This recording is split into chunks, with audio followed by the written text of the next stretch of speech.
man. Shalom through the spirit and power, y'all by Hashem, y'all was shy. You know, yeah, just something I want to respond to real quick. Dealing with Isaiah, 14.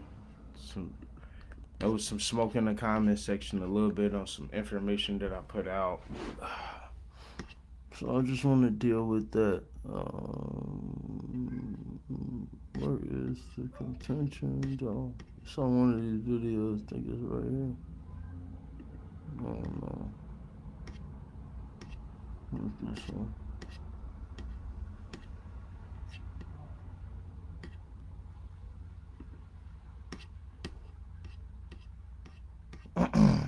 I just want to deal with some points. This shouldn't be too long. I'm not gonna make this too drawn out. I definitely stay tuned for these series and these things that I am actually about to crack down on, though, in the community, and showing why the importance of knowing some Hebrew is actually important, through the spirit and power of Yahweh Shem Shine. So I'm gonna just have some little examples and things of that nature. So here we go. Is this it? Yeah, here we go. So here it is. I do a video. Boom. Brother responds. All right, he's responding to Isaiah chapter 1 and 2. In my breakdown of Isaiah that I previously had done, I've showed how the strangers have an equal covenantal salvation with the Israelites, according to Hebrew syntax. Now, I'm not sure if the brother actually understands. I think he went to ChatGPT and got some of his information. I'm not sure. And the reason I say that is because the way he's responding would affirm that he would have an actual understanding of what he's looking at in the text. And the fact that he's using kind of like, I believe, geared resources against the idea shows that he really don't have a understanding of what he's talking about. And I say that out in sincerity and love. We can all get corrected. Knowledge is increasing. So anyways, I'll read this point. I'll read my responses and we'll get into what I'm going to respond to. So Isaiah chapter 14 verse 1, it says, "For the Lord will have mercy on Jacob and will yet choose Israel and set them in their own land." This first clause is salvational, showing a promise completed to Israel to restore them to land.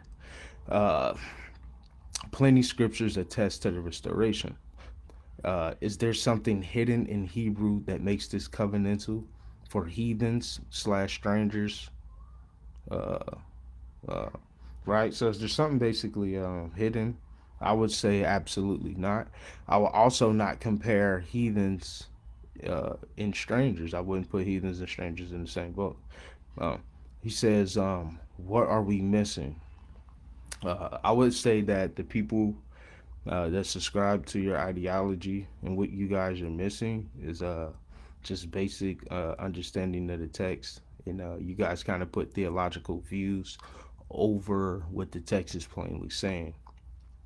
Let's keep going.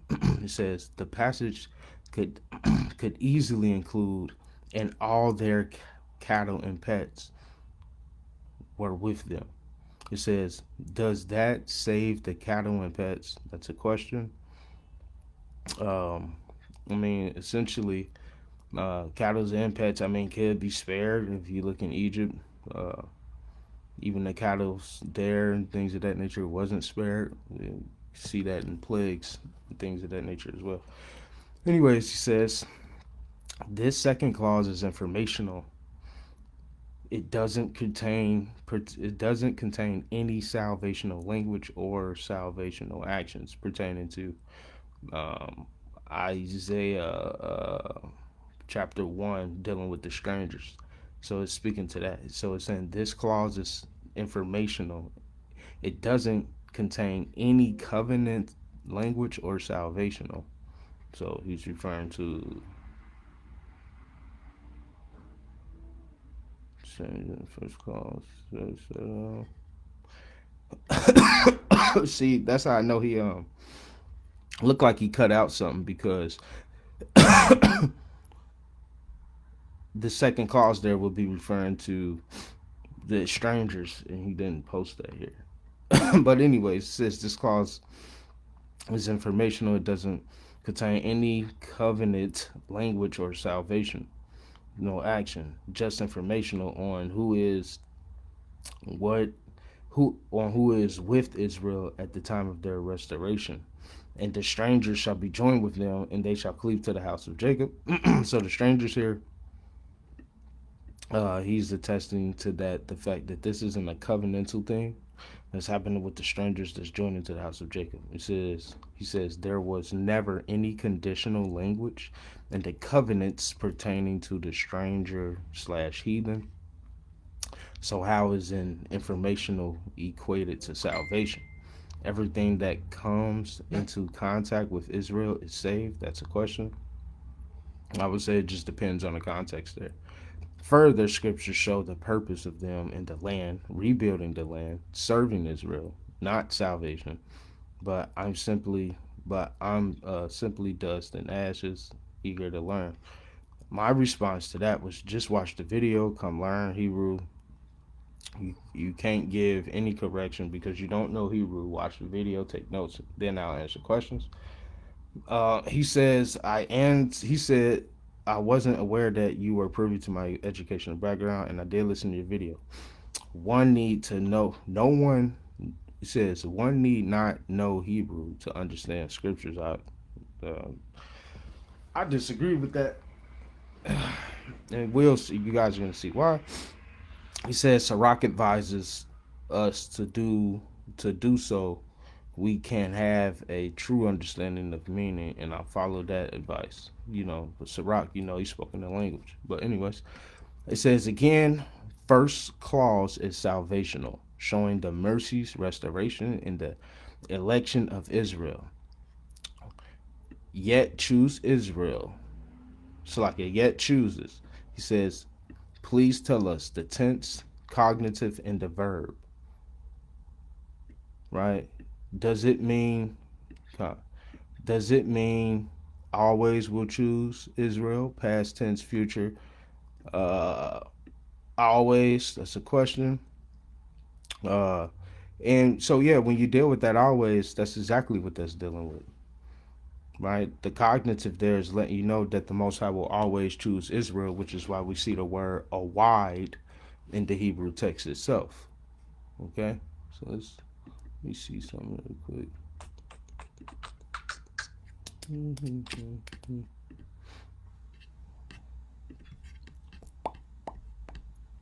Right.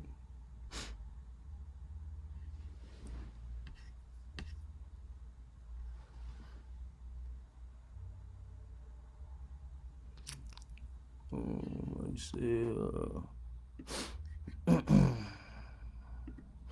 Answer that question right there before I go into everything. So we got Kai Yaracham Yahweh Av 𤐅𐤍𤐿𝐄 Barachar Awide by Yasharal. So yes, past, present, and future. You have a always there. The cognitive here is the language here is the Most High literally saving and delivering Israel like he always have. What do we have? We have a yet again, right? 𝐤𝐠, right? What he's going to do in where, what's familiar, Israel, to answer your question, actually. So back to here. The second clause, he says, the second clause is purely informational. Okay? So not only is the clause informational, the entire passage is informational. A passive one. No matter how we try to angle and twist because of the main action, verb, tense, applied only to Israel, Abba having mercy, choosing them, restoring them only to Israel. Interesting. The second clause, a passive one. only states only state strangers, whoever they are joined. They they coming with. Now I want y'all to pay attention to this. And this is why I say I be believing certain things in Chat GPT, because anyways, it says they're coming with. Pay attention to that. They're coming with. It says we can go into Hebrew and hash it out, but salvation, equality, or any attribute from the first clause is not uh, intimate here. Scripture is silent on that relationship on purpose. I'm not a scholar in biblical Hebrew, but I'm not without understanding. So if there is anything hidden or misunderstood, please enlighten. In the video, you made a correlation, but I didn't see uh, how they could be made by the same established rules. Here's something here by the same established rules. Is there something to Hebrew grammatical rules that show more than what we see here? Does mercy, restoration to the land, choosing, applying to strangers? That's a question. Uh, even though all these were attributed to Israel in the first clause, the passage is a flow. It should be read in context to find out more about the strangers, because nothing, pay attention, that should be read in context to be find out more about the strangers, because nothing else is alluded to them in verse 1. We go to verse 2. Hold on. Okay, that's it. Okay. Oh, he responded again. The people shall take them and bring them to their land, place, right? And the house of Israel shall possess them in the land of the Lord for service to handmaids, and they shall take them captives, whose captives they were, and I shall rule over their oppressors. Simply put, the strangers in verse 1 are taken to the land for servants and handmaids by Israelites. That's not what's happening there. I already broke that down. And this brother responds again, she's old peace. What did I say? I said you gotta learn Hebrew. Y'all willing, you get under elders that do. He said, nah, I'll ask you a simple question on how you make the second clause. And the stranger shall join them and shall be cleaved to the house of Jacob, a salvational issue. Right? He said, only Israel is the object of mercy. So we get kind of where he's going here. He's kind of repeating the same thing. He says something here. He says, trick no good. That was a good video and breakdown. I won't delve into my academy background, but I know BS when I hear it. When someone is saying fast, when scripture shows we are to govern the strangers, Leviticus 22 and 44, both bond men and bond maidens, right, shall have, thou shalt have of the heathen that are round about you. Of them shall you buy bondmen and bondwomen. Moreover, the children of the strangers that sojourn among you, of them shall ye buy, and of their families that are with you, that begot in your land, they shall be your possession, and ye shall take them as an inheritance for your children after you, to inherit them for a possession.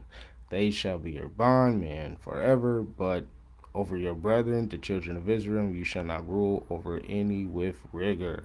Right? Because verse 2 calls them servants, the same Hebrew word translated as bondwomen above, Abed and Saphah, the bond for bondmaids. They were always to be our slaves. Isaiah 14 and 2.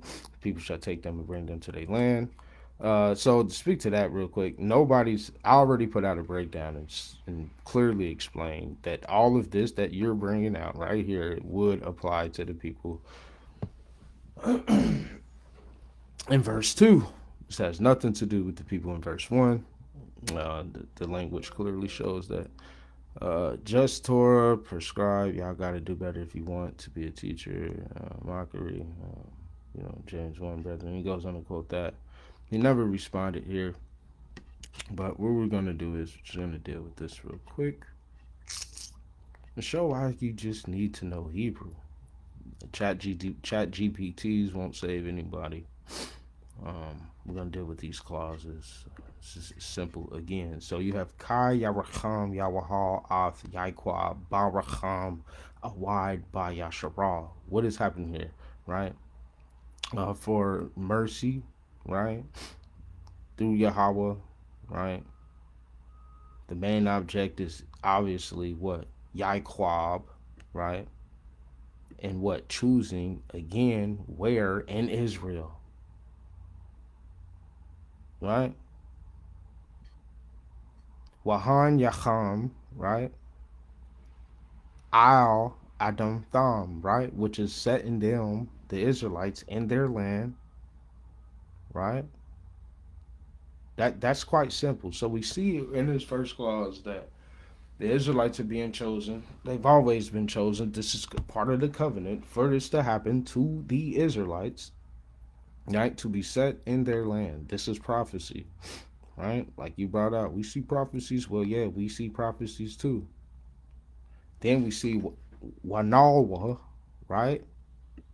Wanawa Hagar al Hayam, right? Right? So what do we see? We literally see enjoining the strangers, right? They're being attached. The strangers are being attached. The attachment here that we see with these strangers, right, is a joining and a assembling to the house of Israel, literally upon the house, right? Al Bayaf Yaiquab. What are we talking about?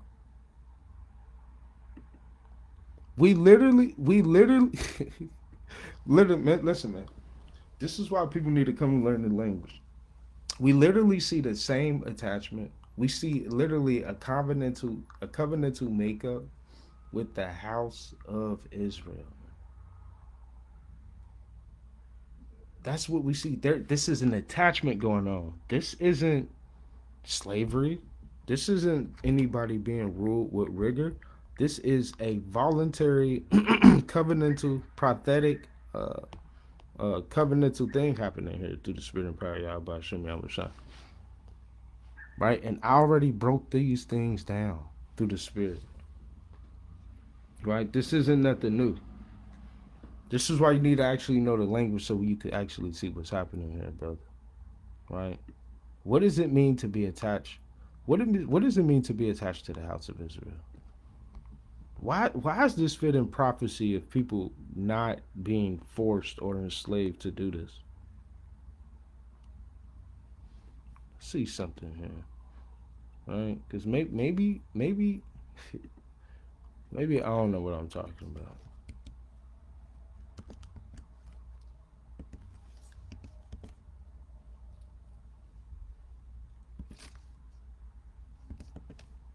Let's see.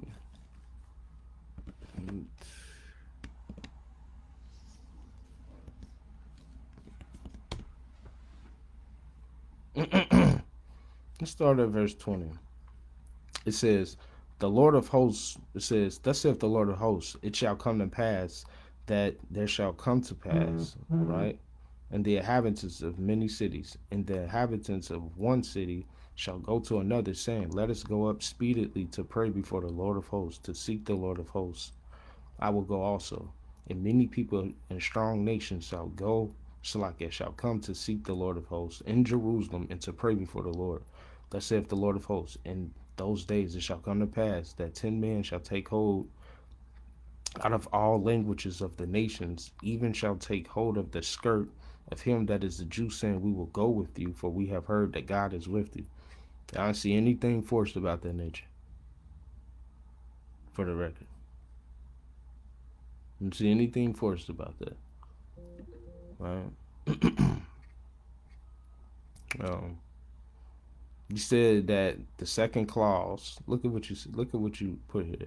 The second clause is its own object. The strangers. It's informational and descriptive. It's not saying nothing more that than they are joined and cleaved to Israel in the Hebrew. That attachment doesn't imply sharing anything nor inheriting any attributes from the first clause. Prove it. Because you literally destroyed yourself when you went to Leviticus 25. You destroyed yourself. The first clause and what we're seeing in verse 1 has nothing to do with the same people being in the second verse. That's a lie, and that's not what the scripture is saying at all. I ain't saying you. I'm gonna say this. Look, that's just a mistake on your behalf. That's just simply not what the scripture is saying. Nothing in the Hebrew is demonstrating what you're talking about. You know what I mean? This is why you guys got to actually start going into the language, man. Right? Nothing in the language is demonstrating what you just said there. Matter of fact, let me go to that real quick. Hold on.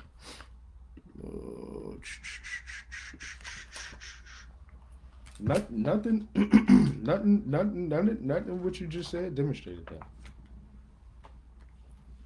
Right? You know what I see though? Let me show you what I see.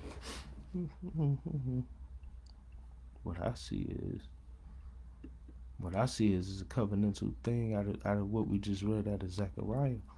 And what I see is that they cleaving themselves to the house of Israel.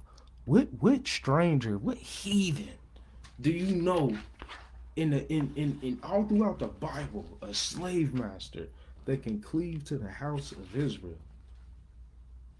Can you show me that? Huh? Can you show me a slave master cleaving to the house of Israel? That's what I would like to see through the spirit and power of Yahweh Hashem Yahushua. Because I'm telling you, it's unheard of. I haven't seen that. Right? I see a clear syntax boundary here through the people, through the spirit and power of Yahweh Hashem Yahushua. I see things that intentionally separate the people, which are the strangers, which is Gar right here. Right? Right? The strangers. Right? And if you read this in the Septuagint, it'd be the proselytes. There's no proselyte slave, right? Sorry, that's just not in the scriptures. We just simply don't see that. Actually, verse 2 literally deteriorates that entire thesis.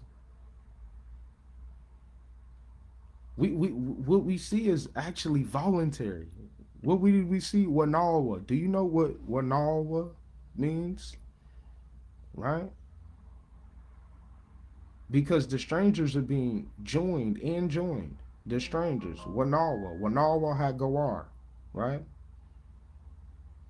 It's actually passive, but it's reflexive. And the agency is in fact the strangers. The force here is voluntary. Right? And it's a covenantal establishment, as a matter of fact. Right? We see the hold on, let me show you something. Right? How do I? Right? So when we deal with 𝐤𝐿𝐿, right? I already said this. Right? You see a clause with the continuation, right? The continuation from what? 𝐤𝐿𝐿𝐿, right? And setting them upon the land, right? Adam Thumb, 𝐤𝐿𝐿. What is 𝐤𝐿𝐿? This is representing the continuation from what we're seeing right here of Israel being set upon the land. Because predicated upon them doing that, there's an attachment happening, which is why we see a continuation in this clause. And then we see an entered state, which with the nafal marker, which is the nu or the na, right? That marker right there is in the fall. You'll learn that when you deal with Hebrew grammar and syntax, which literally demonstrates in this verb a voluntary joining action state. Right? The lamad would show literally the direction and the attachment, like a shepherd. If you deal with Hebrew, I mean, these things are basic. This is why we have to understand what's happening here in the language. And this literally shows you the voluntary binding at foot, right? The hey or the ha is showing you the revealed, established, and the condition. The condition is the adjoined attachment of whom? The stranger, right? What this has not said, what this cannot say, without a shadow of a doubt, and I'm showing y'all right here what this hasn't said, and what this cannot say is anybody's been enslaved, anybody's been captured, ruled, dominated. We can't see any of that, right? We don't see it. They're joiners, man, right? The state of these people, right? When we look at the new or the na, places the subject inside of the state. So the state up here, which is the subject, going into the subject, and the whole state of this matter, them being placed in the land with the Israelites, becoming a part of this house. I'm sorry, but this is just what the text is saying. Sorry. I know people might not want to believe that, but this is just what we see. Right? I mean, it's just we just see a promise here. We see them being joined as voluntary. Um, we don't see any thing in the captive state at all through the spirit and power of Yahweh Hashem Yahushua. We just don't see those things there. But what we can do is tackle this verse 2. Hold on, let me charge this computer up before it does.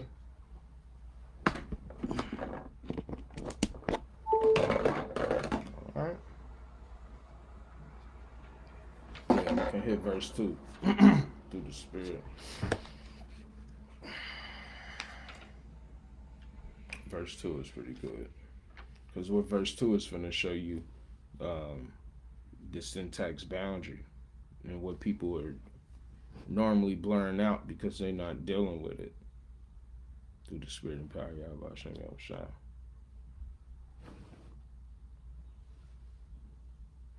Hold on, I just want to get something real quick. The spirit.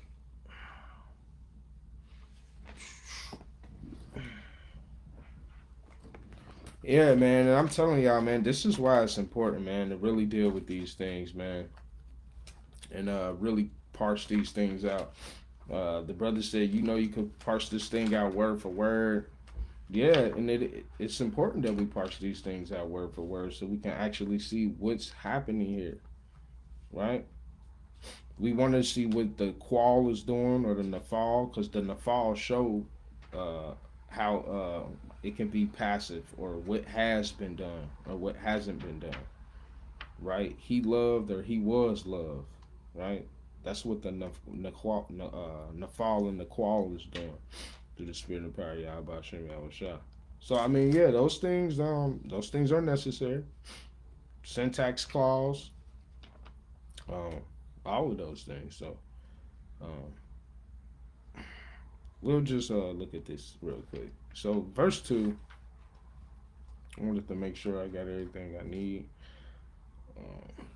My water. I'm gonna drink it. Spirit.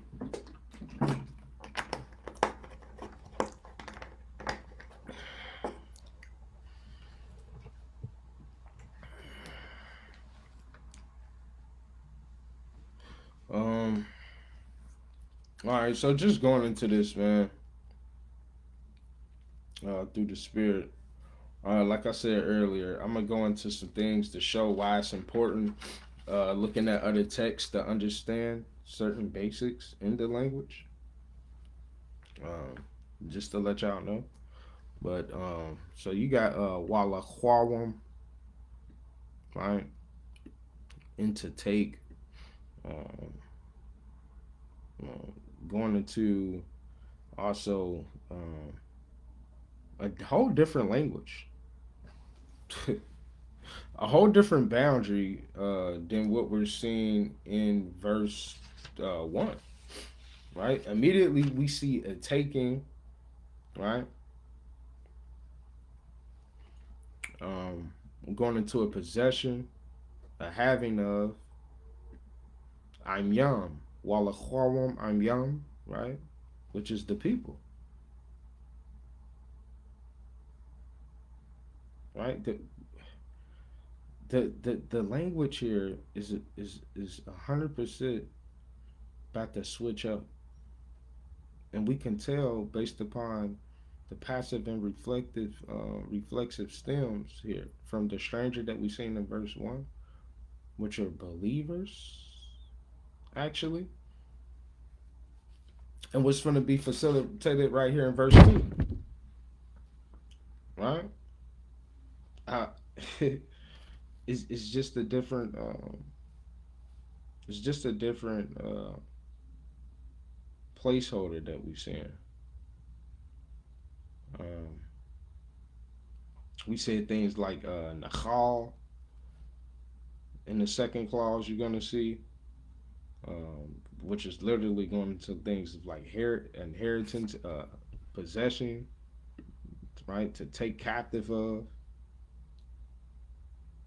right? We seeing things like shapach, which is going into handmaid, right? Servants and handmaids. Um, a whole different language than literally of what we've seen up top and what I just previously showed y'all in the other verse. The stem summary, the grammar syntax is 100% different, man. That's what I'm trying to reveal to you guys and let y'all know. The whole entire informational, right? You see the people being taken, man, and then you see, and then it's continual, right? What does "and" mean? Bouncing off the previous thought,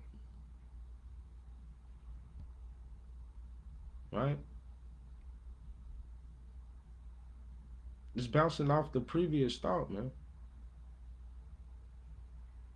right? How about your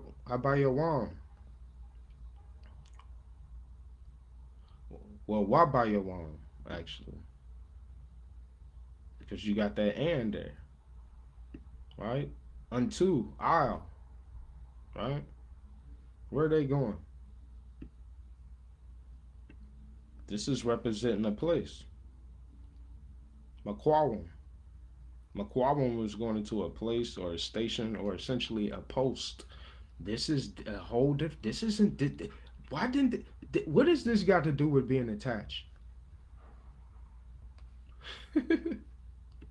Nothing. What does this have to do anything with being joined to the house of Israel? How? We don't see that here. I'm sorry.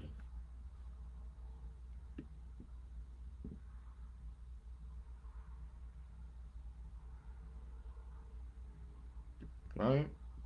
We see 𝐤𝐷𝐿𝐼, right? 𝐤𝐷𝐿𝐼. What is that going into? Right? Well, we see a continuation, right? We see the root word, which is going into 𝐤𝐿, but it's the reflective that's being used here, that they're being taken somewhere and possessed or inherited, actually. We know they're being taken somewhere because we can see that here, and they're being inherited and possessed. These aren't the people that was in verse 1, because the verse 1 already accounted that they were strangers, believers, actually, that joined and attached and assembled with Israel. So if they've assembled with the house of Israel, how could these people be that when we see the house of Israel right here? Bayath Yasharal. That's impossible. It's just not showing the same language. I'm sorry. They shall take them captive. Right? We're going into that. We're seeing these things. Right? Khan, Bayaf Yasharal, Al, Adam. Right? Right? In the land. Right? Upon the land. You see that? La Abidium. What? For? For? Servants. Who's having that? Bayaf Yasharal. Not the same people that assembled themselves with the house of Israel and became part of this house. That's impossible. This is how we know this is a whole different class of people right here.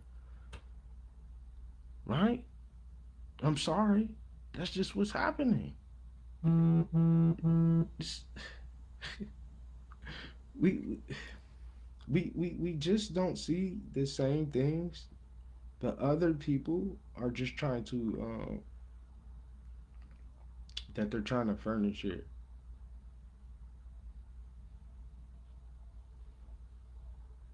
Right? I don't see it. Um, I'm not sure um, um, what exactly people are trying to get out of uh, uh, furbishing things that we just can't uh, see. But you guys got to stop that. This is why I say we need to get into the language because we seeing domination, right? Clear domination. This has nothing to do with joining. Show me one scholar. Show me any source of information that you can prove that this information right here, this communication has anything to do with joining and attaching themselves and being restored with Israel. Right? This has everything to do with being subdued. Right? It has nothing. It has nothing to do with Wanawa, man. Right? We seen Wanawa and what that language looks like here. A joining, right, of these people, right, with the house of 𝐤𐄍𐤋𤄅. Right? It's not the same language that we seeing down here, man. So people are just lying.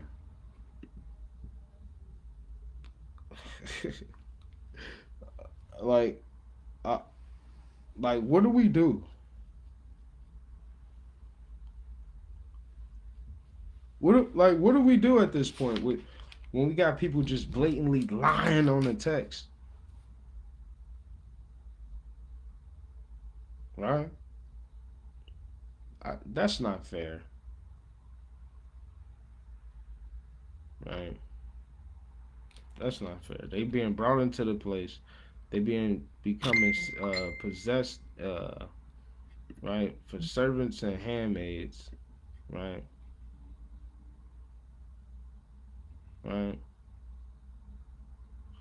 Law shapachwath wahayawah shabab yam la shabab yam ham, right? La shabayaham, right? So that's servants and handmaids, male servants and handmaids,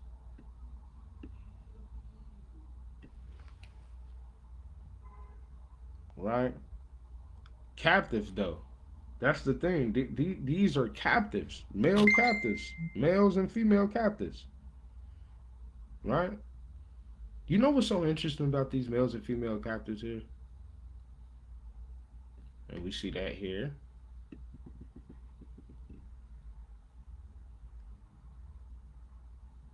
right? Servants and handmaids. We seen that. Con. And the funny thing is, they were oppressors. But before we even get in that part, right, through the spirit and power of Yahweh Hashem Yahweh Shai, right?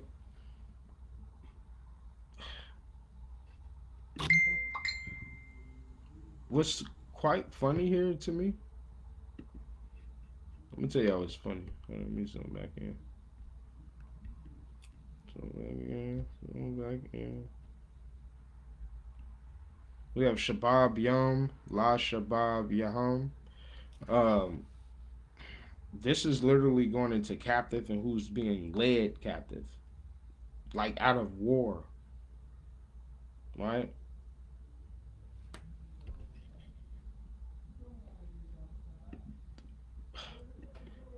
When we deal with the servant and handmaid, this is dealing with the humanity part of the people of the nations, man, being inherited.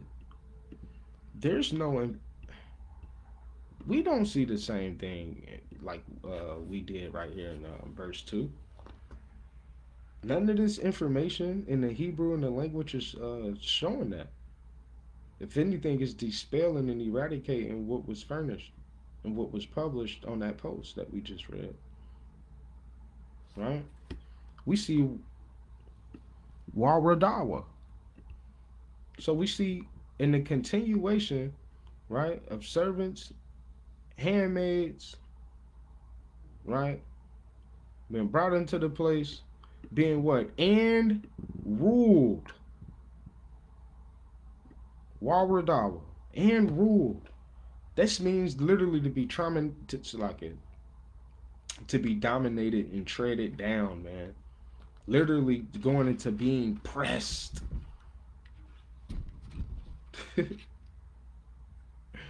Right? Going into being pressed. That's what we see there. A whole different thing than what we seen in verse 1. An entirely different thing, right? We see it's this is actually reflexive.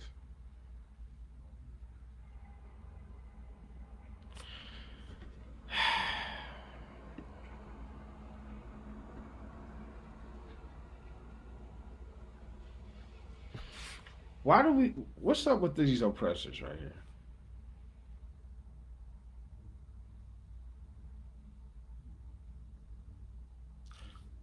Bagash Shayam. When we deal with Bagash Shayam, these are oppressors. These are a people, according to what we read in this Hebrew thought, a people that's come out of war that will go into hardcore bondage, sir. How are these people? These people right here are being forced, right? Do you what showed us the forced subjugation here, sir? Don't worry about it. I'll show you right here. Right? Captive, forced subjugation. And following down on that, Radawa, Waradawa, and dominated. Who is being dominated? And what understanding? Oppressors, enemies of the world, governments and people. Not anything forced, my dear brothers, right? We don't see that language here. I'm just sorry, but this is something totally different happening. It's just not the same, right? We have to we I'll and listen. Go Zion. Lex got a course, right? If you want to get with me, you can come get with me and learn some stuff. I definitely network with other brothers, right? And anybody that actually know Hebrew that would like to peer review this, go ahead. But we just, as far as what I'm seeing, there's just clear things that's 100% different um, in this text. Um, uh, like the language here in this whole passage has nothing to do with being joined to the house of Israel. And if somebody want to do a peer review, I'd love to see it. I'd love to see people go into this whole text, parse this thing out, and show us these things on how these people here are somehow now joined to the house of Israel in this language here. I would love to see that. I would love to see when we've ever seen a people subjugated, able to bind themselves and touch and cleave to the house of Israel. upon their deliverance, right? That were oppressors, right? I haven't seen that in any book, chapter, or verse. And no stretch from the imagination. I haven't seen that in the Bible. But like I said, go ahead, pull it out. But the scriptures people try to produce just weren't good scriptures. And now I go to an example. Like, what do we see here? Right? The brother went to Leviticus. Right? Both thy bond men and thy bondmaids, Sapar, right? Which thou shalt have, shall be of the heathen, right? That are round about you. You see that? The heathen here in this aspect that are round about us is not the same language that we're seeing in Zechariah. That's not forced. That's not the same context, and we're not just saying that in Isaiah. That's just not the same context. I'm sorry, it's just not what's happening in the language. You know, and I'll tell you what's happening here. I believe that. So you got like you have Greek thought, right? And through Greek you got like abstract thought. You know, and ancient Hebrew views the world through the senses. You know, which is concrete thought. You know, concrete thought is more like the expression of concepts and ideas in ways that can be what, seen, touched, smelled, right, tasted, and or heard. So like, and this is why I say, man, we got to study. Because like all five of these senses are basically used when we speaking and hearing and writing and read exclusively in the Hebrew language. And I would go, I'm going to show y'all. So an example of this can be found in, an example of this can be found um,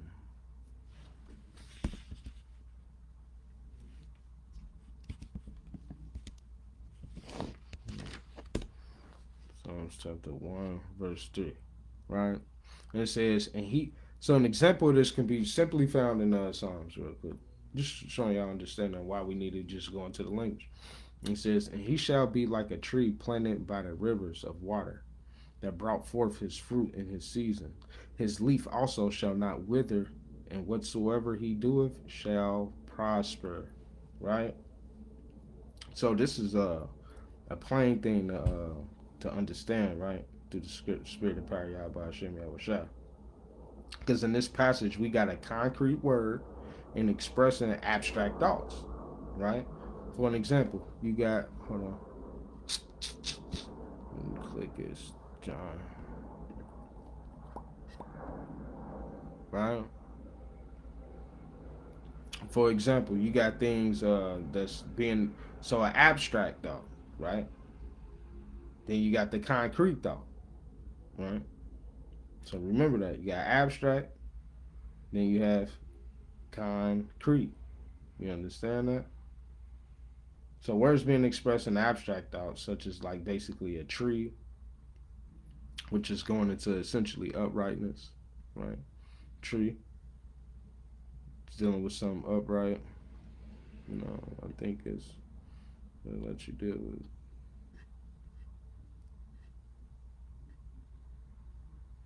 All right, just going into a tree, wood, timber, stock, pile, sticks, you know, things like that. Hence wood.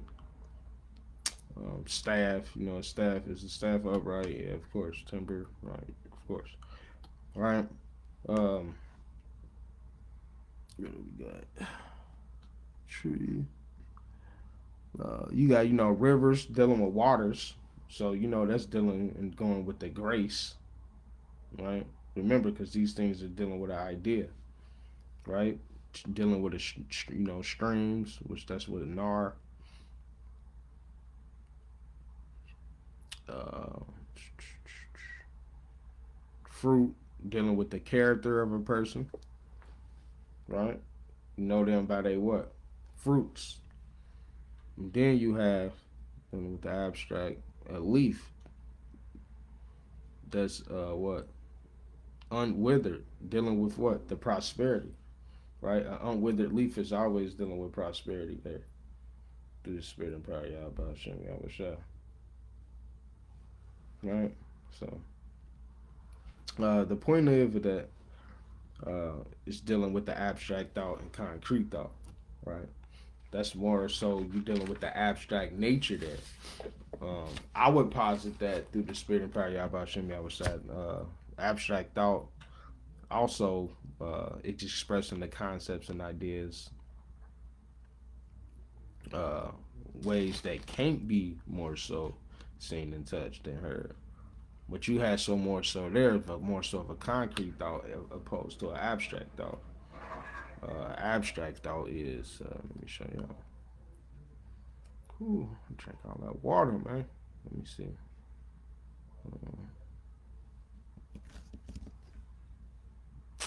So,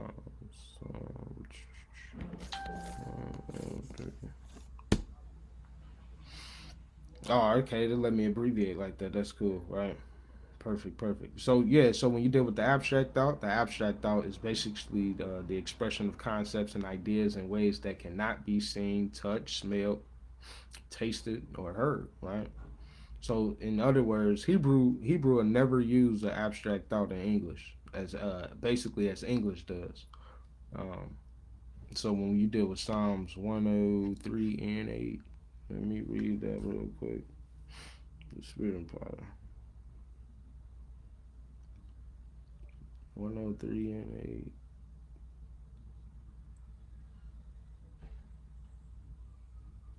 So it says, the Lord is merciful and gracious, slow to anger, right? Plenteous in mercy and in mercy, right? So now, if you notice, I said Hebrew is more so of a concrete thought and not abstract thoughts, right? But here in this context, you clearly see that we have an abstract concept, right? Stuff like passionate, plenteous, gracious. You got a word like slow to anger and things of that nature. In mercy, you know that mercy is kind of going into that love right there. Um, but I would say, as far as what I understand, this is actually going into a abstract English word translating the original Hebrew, which is a concrete word and thought, and that's what a lot of people be missing in the language, right? You got to understand how westernized things are nowadays, right? So actually, these would be abstract English. So you got abstract English words, right? Translating the original Hebrew concrete words, right? If you think about it, according to some scholarship, translators often translated this way because the original Hebrew would actually make no sense if it was literally translated into English, right? And that's something to be accounted for. This is why it's good to deal with Hebrew so you can get the Hebraic thought behind certain things. Because if it was translated literally from Hebrew to English, it would just simply make no sense at all, right? So I say we'll have to take like one of the abstract thought words and demonstrate how it would work or something. So let me see. Anger. Okay, I'll do it like tool. Anger. Op. Strong's H639. Af. Right. So if you understand this, hold on. Did I click on it? Let me click on that, John. Right. What does it mean? Literally means nostril, nose, face, and anger. But this is all from a Hebraic thought, right? Because the text says something else. Did the text say nose? Did the text say face or nostril? The literal understanding of that is a nostril. That's what the word is. That's what the word literally means, right? So anger, an abstract word, right, would actually be this Hebrew word right here, right? This would be that Hebrew word. This is the Hebrew word, right? Which literally means, go there, right? See that through the spirit? It literally means what? Nose, right? This is a concrete word, not anger. So like it nose, nostril, going into face because where your nose at? In your face, right? And guess what? When somebody is angry, you'll begin to breathe hard, right? And your nostril begins to what? Flare. This is why it's perceived to be what? Anger. Because your nose is flaring, right? If think about this, y'all. If the translator literally translated uh, the passage that we was just at, uh, if it was translated literally from that thought process, it would literally read the passage would literally read slow the nose. You see that? So this is why it's important to know Hebrew. The Lord is merciful and gracious and slow to anger. If this was translated from a literal 20th century thought, when you go and look into that word anger, knows, and you wouldn't have a Hebrew thought about this to see how a Hebrew would think and go into this, you would literally put, and the Lord is merciful and gracious and slow to nose. That's what you would put, right? It would make literally no sense to the English reader, somebody that's reading English, right? So the word off or op, uh, right, which literally means a nose, is translated to anger in this passage for that exact reason, man. Right? This is why I say it's important, man. To get into language to understand these things. That's why I had to bring out that example. And there's some other examples I definitely want to go into, but I'm gonna leave that for a later time. I don't think I really need to go into too much else after this. Through the spirit of God, y'all about Shimmy, I'm shiny. Want to be on here this long, but this is clear. And like I said, I'm not done with this. I'm gonna go all into this. I'm gonna hit the next 5 verses as well and break down the book of Isaiah. Anybody got any questions about anything else that need to be broken down or whatever, we can go into that. But I'm gonna definitely be bringing out information every time I go into this. So every time I go into a breakdown, I'm gonna be teaching y'all rules and grammar a little bit on why learning Hebrew matter and how you can dissect the text to see what's actually being said.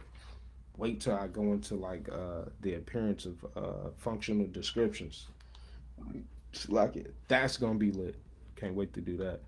It's gonna be real dope. So I just want to say Kal Halal Yahweh, Bashem and Mashiach Yahushua. Shalom.